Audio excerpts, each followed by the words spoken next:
Ito ang siyam na kaugalian ng mga mayayaman na humble sa buhay. Maraming paniniwala na kapag ang isang tao ay yumaman, maaaring magbago ang kanyang pagkatao, ang kanyang ugali at mga nakagawian sa buhay. Maaaring ito nga ay totoo para sa iilan dahil nangyayari naman talaga ito, pero merong ilang mayayaman na nagpapakita ng siyam na senyales na kung saan sila ay namiminti nila ang pagiging mapagkumbaba at ang pagiging humble. Siyempre, unang-unang natin ito makikita sa kanilang mga pag-uugali. Sila ang mga taong hinubog ng kanilang journey. Kaya kung naiintriga ka na paano nga ba ipinapakita ng mga mayayaman ang pagiging down to earth nila, ang pagiging humble nila. Tara, simulan natin sa number 1. Ang mga kinakaibigan nila ay mga totoong tao, hindi peke. Kasi maaari makaapekto yun sa kanilang pag-uugali. Sila ang mga taong naghahanap ng mga kaibigan na totoong andyan. Hindi yung kaibigan kung kailan lang meron ka. Maaaring ang mga kaibigan nila ay yung kaibigan pa nila noon nung hindi pa sila mayaman. Sa totoo lang, hindi naman talaga natin kailangan ng napakaraming kaibigan. Ang kailangan natin ay totoong kaibigan na laging andyan. Mahirap ka man o mayaman. Pangalawa, masasabing humble ang isang tao kapag hindi siya nakakalimot kung saan siya nagmula. Sila yung mga taong malakas ang koneksyon sa kanilang nakaraan dahil alam nila na ang nakaraan ang naghubog sa kanila kung nasaan man sila ngayon. Halimbawa na lamang, merong isang tao, isang vlogger na biglang yumaman dahil sa kanyang pagbablog. Yung tao na yon ay hindi niya pa rin nakakalimutan kung saan siyang probinsya nagmula, binibisita niya pa rin, hindi niya pa rin kinakalimutan, lalo na yung kanyang pamilya. Ang mga taong humble, yan yung mga taong pinapahalagahan kung nasa ang estado siya ngayon. Hindi niya lamang binabasta-basta kung ano ang mga narating niya sa kanyang buhay. Pangatlo, madalas silang nagpa-practice ng pasasalamat. Kung nasaan man sila ngayon, ay ipinag-thank you pa rin nila kung anong nangyari sa kanilang buhay. Lalong-lalo na pinapahalaga niya yung mga taong sumusuporta sa kanya, hindi niya kinakalimutan o binabaliwala na lamang. Napatunayan ng siyensya na ang pagpapasalamat sa mga taong nakatulong sa iyo ay nagdudulot sa atin ng kasiyahan sa ating buhay. Ang halimbawa na lamang ito ay ang pagsulat sa journal, ang pananalangin, lalo na kung bagong gising, at bago matulog, hindi niya nakakalimutan ang mag-thank you sa itaas. Pang-apat ay laging nag-aaral. Hindi sila natatapos mag-aral sa bawat sitwasyon ng kanilang buhay. Nag-aaral sila kung paano mas mag-improve ang kanilang buhay, ang kanilang ugali at ang kanilang pagkatao. Nasa isip nila na kahit gaano pa man sila kaasenso sa buhay, gaano pa man sila kayaman, meron pa rin mga bagay na dapat nilang pag-aralan at dapat nilang tuklasin. Hindi sila nagiging kampante sa kanilang kayamanan. Kaya, mas lalo silang yumayaman. Isang senyales na ang tao ay isang humble. Yan yung mga taong madalas magbasa ng libro, pumupunta sa mga seminar ng pag-improve ng buhay at sarili. Yan yung mga taong mahilig matuto, nag-hire ng mga mentor or coach, at laging naghahanap ng payo bago sila magdesisyon sa isang bagay na alam nilang magsasakripisyo sila at mas malaki ang kanilang pupukahanin. Number 5. Senyales na humble ang isang tao kapag mapagbigay. Mapagbigay na merong natitira sa sarili. Hindi mapagbigay na ubos biyaya. Sila yung mga taong iniisip lagi na ang kanilang kayamanan ay galing sa pagpapala. So lagi silang nagbibigay kung merong sobra sa kanila. Isinishare nila kung paano sila nagtagumpay, tulong na hindi para sa luho, kundi tulong dahil kailangan ito ng isang tao. Ang mga example nito ay donasyon, pagkakawang gawa o charity, pagbibigay ng scholar, pagtulong sa proyekto ng community.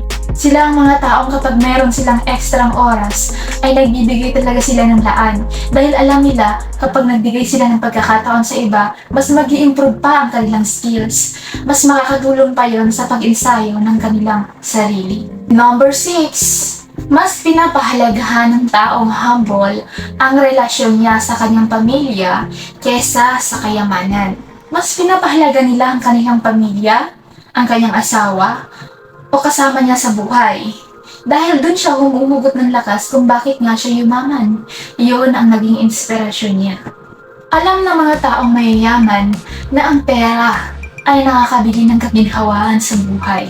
Pero alam din ng mayaman na ang pera ay hindi kayang bumili ng tunay na kaligayahan, tunay na suporta ng mga taong nasa paligid. Lalong-lalo na ang kayamanan ay hindi nakakabili ng respeto ng iba. Ang mga mayayaman ay nagtutuon sila sa pagbuo ng relasyon sa kanilang pamilya. Mas pinapalakas nila dahil kung mas malakas yung puwersa nila, mas malakas yung kanilang koneksyon sa kanilang pamilya, mas malaki yung suporta na makukuha nila. Mas magkakaroon pa siya ng motivated goal para sa kanyang buhay kung ano ang dapat niyang gawin. Pang-pito, tinatanggap nila ang pagiging simple sa buhay. Alam naman natin na kayang-kaya nilang magbuhay ng sobrang garbo. Ngunit, mas marirealize natin ng isang tao ay napaka-humble kung mas namumuhay sila ng normal lamang, simple lamang.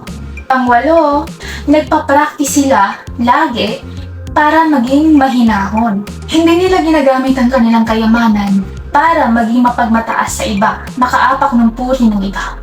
Naiintindihan nila na ang kanilang kayamanan ay parte ng kanilang buhay para mas maging inspirasyon sa iba. Ang mga taong ito kapag nagkamali ay handang-handa nilang tanggapin kung ano man yung pagkakamali nila at kayang-kaya nila itong baguhin. Walang-wala sa isip nila ang salitang hindi sila laging nagpapatalo sa iba. Kumbaga wala sa isip nila ang salitang dapat sila lang. Kundi sila pa yung mga tao na masasabi mong humble kasi sila yung tumutulong sa mga taong dapat tulungan. Ginagawa nilang inspirasyon ng kanilang sarili para sa iba, para mag-improve din ng iba. Pang-siyam, panghuli, pinapanatili nilang balanse ang paghawak ng pera. Tinitingnan nila na ang kanilang kayamanan ay isa lamang kasangkapan para maging inspirasyon sa iba. Itinuturing nila ang pera bilang isang bagay lamang para masuportahan nila ang kanilang pamilya, mapaayos ang buhay. Hindi nila iniisip na para lang ito sa akin. Sa akin lang to, kasi ako lang ang kumita nito. Laging nasa isip nila na ang pera ay kayang-kayang magbigay sa atin ng kaginhawaan at seguridad sa ating buhay. Pero alam din ng mga taong mayayaman na kailanman ang pera ay hindi makakapagbigay sa atin ng tunay na kaligayahan. Ito ang nagpupush sa kanila para hindi sila mabaliw sa pera, yung utak nila sa pagiging makasarili. Ang taong humble na mayaman ay laging nakaapak sa lupa. Gaano man kataas ang kanyang lipat, ay andun pa rin siya. Hindi nagbabago ang pagkatao, mas lalo pang nag-i-improve. Tandaan natin na ang pera ay isang instrumento para sa paglalakbay natin dito sa buhay. Hindi ito ang magdidikta kung saan tayo papunta.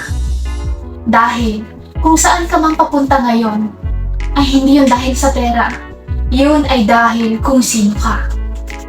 Normal lang naman sa isang mayaman ang maghangad ng pera para ma-maintain nila ang kanilang estado sa buhay. Ang maghangad ng ari-arian at mas mataas na katayuan sa lipunan. Pero hindi nawawala sa kanilang buhay ang pagiging mapagkumbaba. Tandaan natin na ang pera ay hindi dapat baguhin kung sino tayo. Hindi dapat tayo maging masama dahil dito. Kundi gawin natin itong instrumento para makatulong sa pag-improve sa iba, pagtulong sa ating pamilya, pag-improve ng ating emosyonal, ang ating isipan, at ang ating pananaw sa buhay.